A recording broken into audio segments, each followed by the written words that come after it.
trucker's daily grind? Well, it's all determined by what their clock says. Federally mandated rules are involving the time of the day, how long, when, where, what, how. Basically, it's Big Brother. Hours of service refers to the maximum amount of time drivers are permitted to be on duty, including their drive time, and it specifies the number and length of rest periods to help ensure that drivers stay awake and alert. Yes, they are using safety as their excuse for control.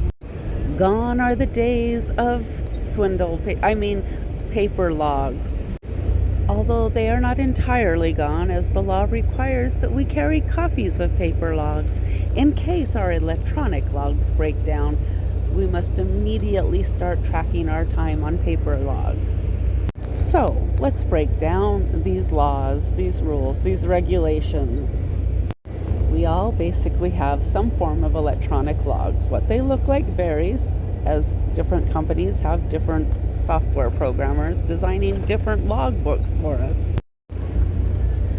This is what ours looks like. As you can see, I'm off duty, and I have been off duty for 5 minutes. Once I log into my logs and not accidentally into Mark's logs, since there's not very many ways to determine which logs I'm in, and even though it says Cheryl on the top, doesn't always mean the stuff below is mine, because it's a computer program and it has glitches. So sometimes what I think I'm seeing as mine is actually Mark's. Okay, let's go beyond that. About the logs, the clocks. We basically have 4 clocks to keep track of. One is our 70-hour clock. This clock tells us how many hours we have left that we can use for the week. We have 70 hours that we're allowed to use in an 8-day period. So the minute we log on, if we're driving or on duty, the minutes are ticking off of that clock. So if you work your maximum 14 hours you're allowed a day, you would be out of your 70 hours within 5 days, and you either need to do a 34-hour reset or wait till your clock recaps in 8 days. So most truckers are going to use the 34-hour reset, which means logging off, shutting down, and not driving that truck or being on duty for 34 hours. Once that magic 34 hours clicks by, you get a magic 70 hours back. As you can see here, I have nearly 18 hours left before my 70-hour clock will be burnt. Our next clock is our 14-hour clock. 14 hours is the maximum number of hours we are allowed to be on duty during one day.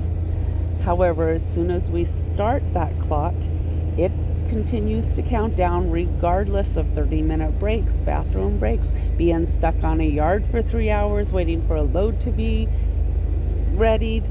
Doesn't matter. The minute you start that 14-hour clock, it ends at exactly 14 hours from that moment. Now, within the 14-hour clock, we have an 11-hour clock. The 11-hour clock is the maximum number of seconds, literally seconds, that we can drive during our 14-hour window. So from the time we start our 14-hour window, we could drive up to 11 hours.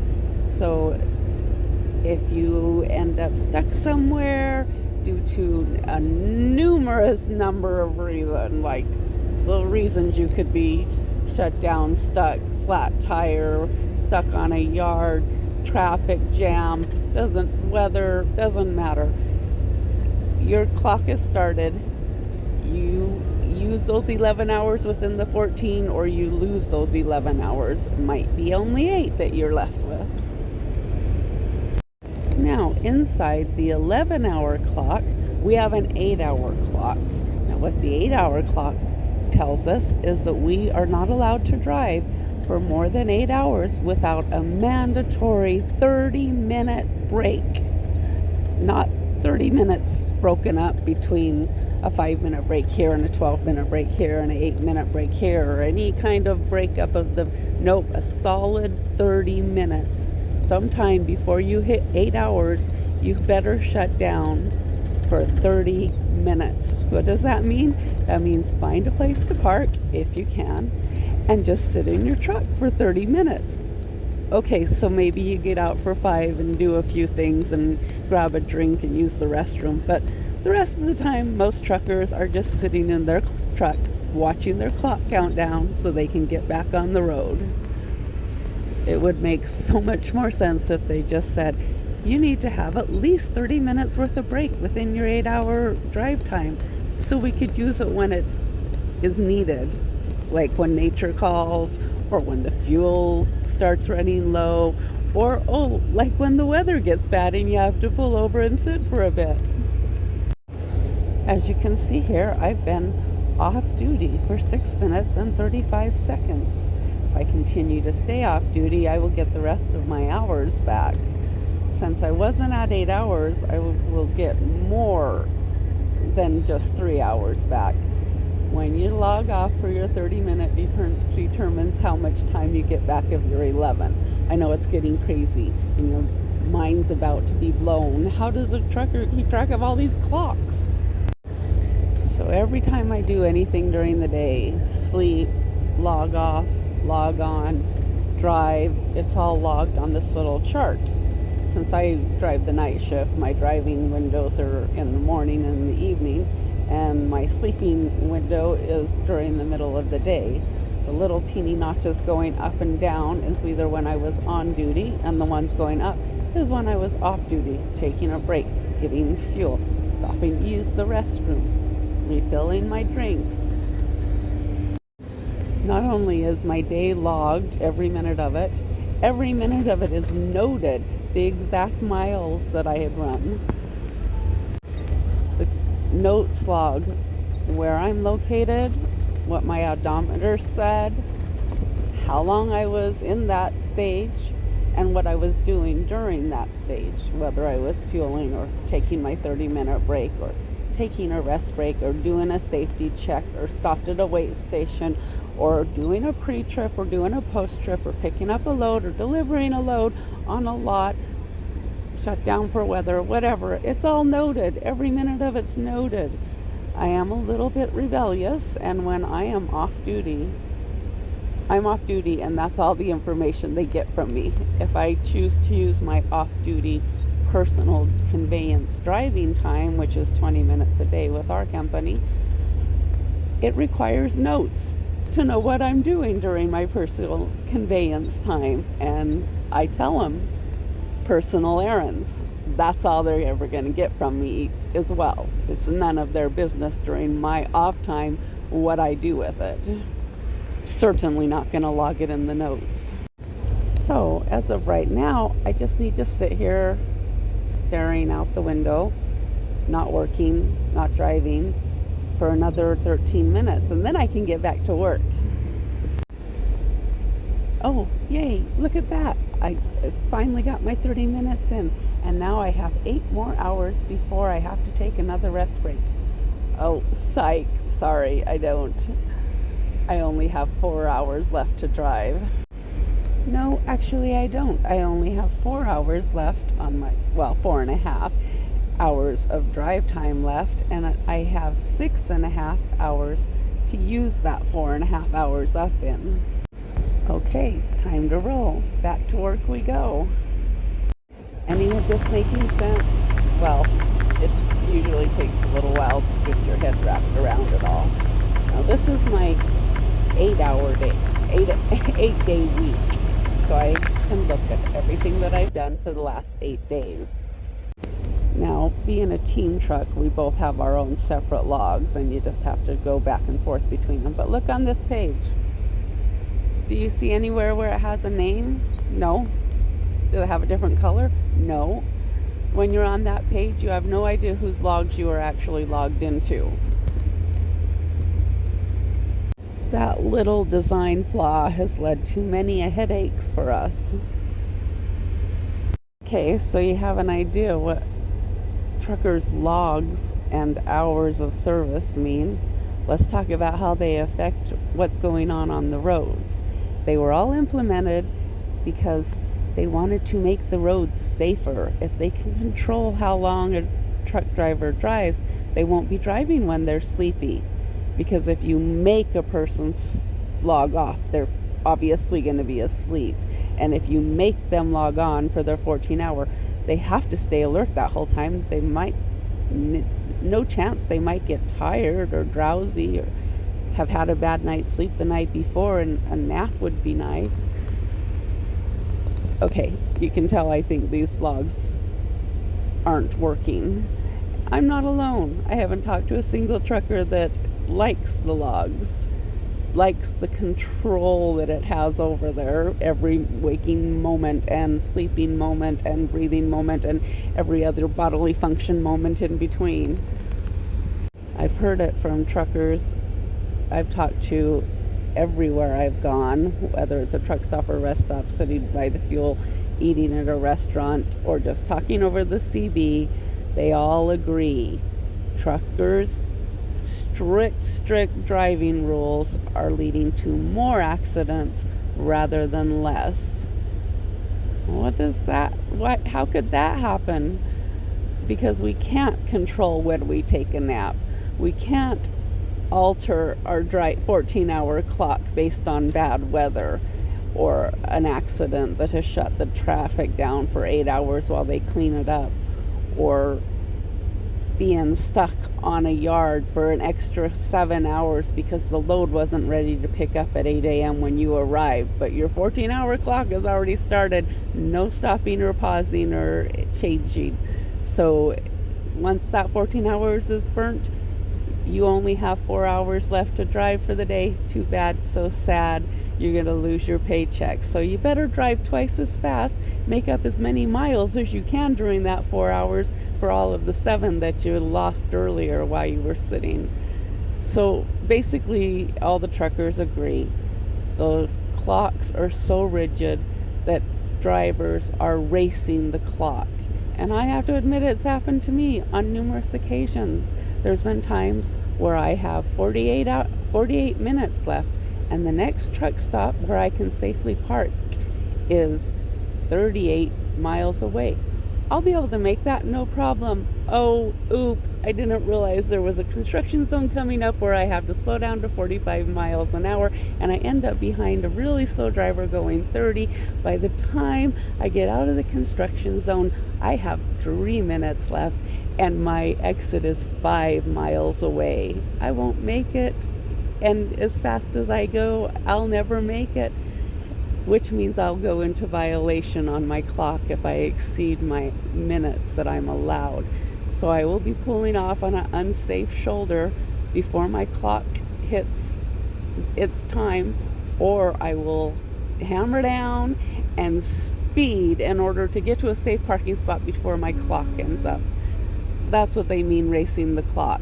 You have to get someplace safe to park and turn your clock off turn your truck off before your clock hits that moment. And I mean to the second. No window to spare.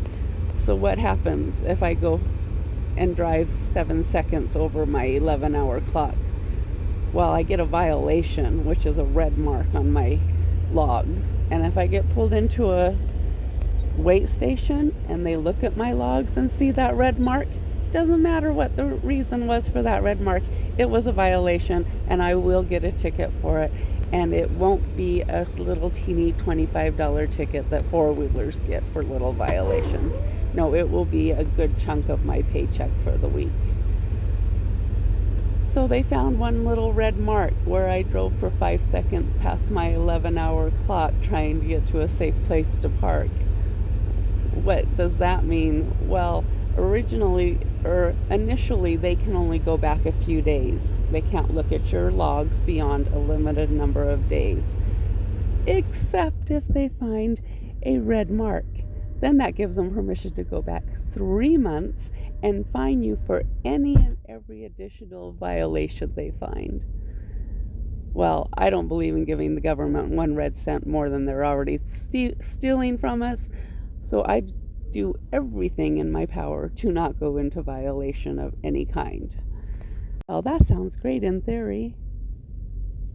Yeah, it's not reality. It's not possible to be perfect. It's not possible with rain, snow, bad drivers, construction zones, flat tires, and all the bazillions of other things that can happen on the road that can mess up your time and your miles and where you're at and where you can park safely if there's a safe place to park, period. And especially if you have to stop and park for your 10-hour rest break. Can you imagine losing all of your hours stuck in some kind of traffic problem? You end up only being able to make it to a spot where you can barely pull off of the road and might almost be safe for the night. And then at that spot, you're on an angle, cockeyed.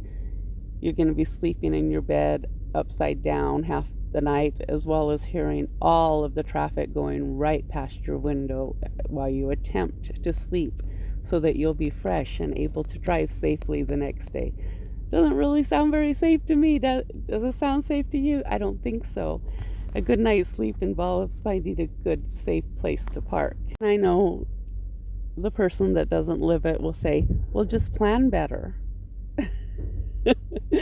Well, I can tell you, no matter how hard you plan or what you plan, how much you calculate, organize, take every possible situation into account,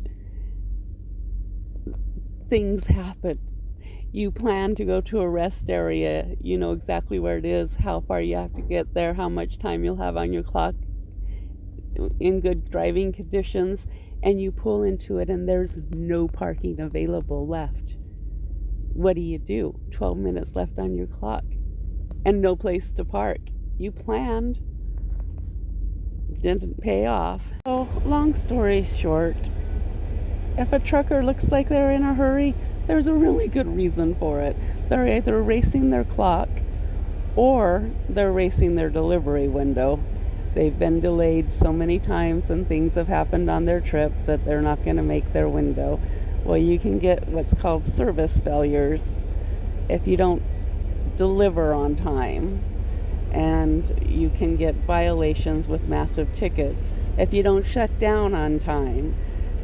Both those things are causing drivers to drive with far more urgency than is safe.